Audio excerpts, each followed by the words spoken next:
as I always do, I want to, first of all, welcome my friend. And I'm introducing to others that may not know you, Norleen. Oh, my goodness. Norleen O'Brien Martin. Yes, ma'am. I want to thank you so much for coming down to My pleasure. Safe Space, just being here with us. And I want to get into this interview because a lot of the people do not know the struggles that you've been through. And it's not you trying to keep anything, you know, you share with who needs to, who it needs to be shared with. And when you shared this moment, 2 weeks ago when we were at dinner, I think 2-3 weeks. Yes.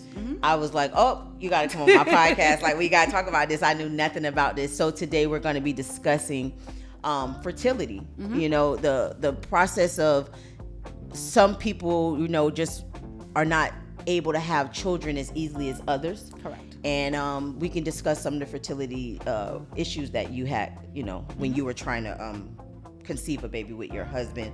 And how long have you been married again? Oh my gosh, 22? Yeah, 22 Oh years. my gosh, Merv. the Merv. So that's so good. And now the two of you met in college. Yes. But we met at Miami Carnival. Okay. Which is a West Indian festival. Okay. That's a whole other conversation. Yeah. It deserves its own podcast, I'm telling you right now. We met down there, and I was in college. I was going to what was BCC, it's now Eastern Florida. Yes. That just really dated myself. Yeah, there. exactly. Don't worry, I still call it BCC. Remember, like Eastern Florida, I'm like BCC. Exactly. Make it make sense. Make it make sense, okay? Grow up. So I was going there, and he lived down in South Florida. Okay. We met at that festival. Okay. And then I went away to Florida State and did my Oh, bachelor's come there. on. Girl, all the way, baby, all the way. all the Okay. way. So, we've been together since 99. Wow. Yeah. In my eyes, 1908. 1908. Okay, all right, because that's my 1908. Literally. So long ago. Exactly. Yep, literally. So, for you doing the fertility process, what was most helpful for you as you went through such, as we talked about, and I only know this because you discussed it with me, such a hard, process to go through? A supportive partner. Okay. Because the whole fertility process, when you find out, okay, you will have problems conceiving, or you may not ever conceive on your own at all. Okay. It's a huge mental shift for some people, but you have to have a supportive partner who can sit you down and be like, okay, this is where we are. Absolutely. What do we want to do from here? How do we want to tackle it? And in the days when you're not 100%, you need your partner to pick up that difference. You know what I mean? Yeah. And you'll have a lot of days where you're not going to be 100% because growing up, as a woman, you think that's one of the main things you're supposed to be doing is to create life. Correct. And when you have problems doing that, it makes you question everything about the whole being a woman thing. Absolutely. Second guess it. You second guess everything. Yes. So. That's good. Now, when you were saying about having a supportive partner there, I know how important that can be, and speak on some ways that you felt like your husband supported you in the days that, you were taking your body through so much, right? Because they don't speak on all the things your body has to go through. Absolutely. And to not be able to conceive after going through all that, what was the things you felt like your husband supported may help someone else? Reminded me that we were always in that together. Because when the source of infertility is discovered, whether it's the man or the woman, you question yourself, right? So we're sitting there going through all these different things, and I'm the one physically going through all the different testing, the procedures, the needles, the invasive stuff, the non-invasive stuff. So physically, it messes with you. Mentally, it drains you. So at one point, you felt like it was just me going through it. That I didn't feel like, okay, well, you're not the one getting prodded and poked and the whole 9 yards. Like, you're not laying on the table, every other day having stuff done to you. I didn't feel like, in the beginning, I was like, I didn't put the gravity and the credit to his process of dealing with that. Because as a protector, you don't want your wife to hurt. You don't want your wife to be upset or unhappy or in pain. Absolutely. So having to see that and not being able to do anything about that and to fix it is where for us it was, you know, very like shift changing. And it had to do a lot with us just sitting and talking and me being able to say, I'm tired, I'm done. And him saying, okay, then let's be done. Yes. You know what I mean? And then when I was ready to do it again, okay, let's do it again. Yes. You know, and then the constant reminder, you know, during those times was like, I'm here for you and with you. Like, if it doesn't happen, it doesn't happen. If it happens, it happens. But I'm here for you. Absolutely. You know, so. Yeah.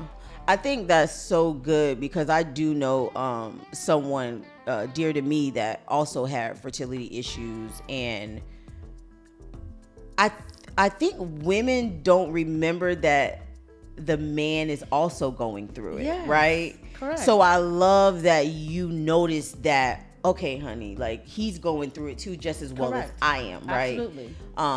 And I'm glad that you're like talking about it, and I'm glad he was there to just, you know, support you in it, because a lot of times I hear stories where the man, they just want the baby, and if you can't deliver it, I've known people to like literally get a divorce over it because the man wants to. I offered him, he said no. So you did. You're like, I'm gonna give you a way out now. So you don't want I gave him out. I did give him out. All right, now. Yeah, and here we are, 20. Later, like I can't. Yeah, he's definitely there. And I see how he gave him a clear out. Exactly, but I see how, you know, just being around the two of you. I mean, literally, you don't vacuum your own car. You do not put gas in your car. Like, I love how he loves you and how he's there for you no matter what. Whether it's with the baby, it's with a frog in your car and you're on 95 up at the gas station. What time will you be here? Okay, he's coming to get that. So I love that. Now, what type of medical help did you seek during this process? So first we started because I have PCOS, which is polycystic ovarian syndrome. Okay. So I didn't ovulate on a regular schedule. All the things that you do on a regular 28-day, 32-day cycle, I didn't do that all the time. Okay. So I would go very long periods without a cycle. Okay. So the first thing was trying to get a regular cycle. So we started off with like birth control, and I really don't adult very well. So don't tell me to take a pill at a certain date at a certain time, because I will not take said pill. Oh my So that was like a complete failure for me, because I just couldn't remember always to like get up and take this medication all the time. Okay. So we started off with the birth control, and then we went into like the different hysteroscopes and all the different things. Only thing we did not do was IVF. Okay. Because in most insurances, there are some insurances that cover, some employers that will cover fertility. Okay. Up to a certain level. Okay. And then, but the vast majority of them do not cover IVF. And IVF is, you know, at that time was like $40,000. Wow. Very expensive, because it's not covered by insurance, so you're paying for medication, and it's all these different injections and stuff that you're taking, sometimes 3-4 injections at a time to stimulate your ovaries and the follicles and everything. So it's expensive. So then a financial burden got put on the marriage too, on top of we're trying to have a baby. Mm-hmm. Wow. That's good to know. Now, how important is it for your mental health during this process? So I think you've known me for a long time now. I've known you long enough. Doesn't seem like it, but you've known me for a long time. And one of the things I always say is always going to be mind over matter.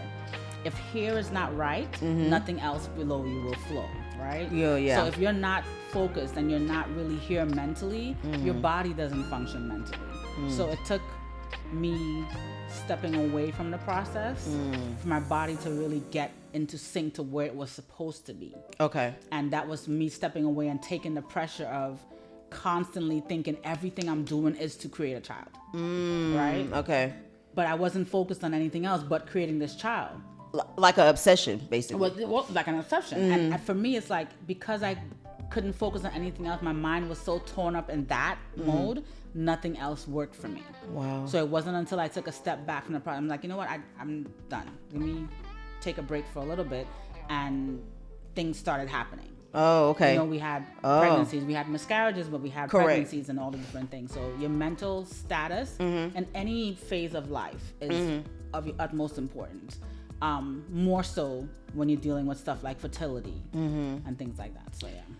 So, with that being said, and how you said, mental is everything, and if it ended up changing, you started having, things started happening, shall we say. How many miscarriages did you have? We're looking probably about 9. Wow. 9 miscarriages, and still, wow. So did you just decide, I'm done? Yeah, I'm done. My body's done. At that point, I felt like that mental anguish was doing more harm than good.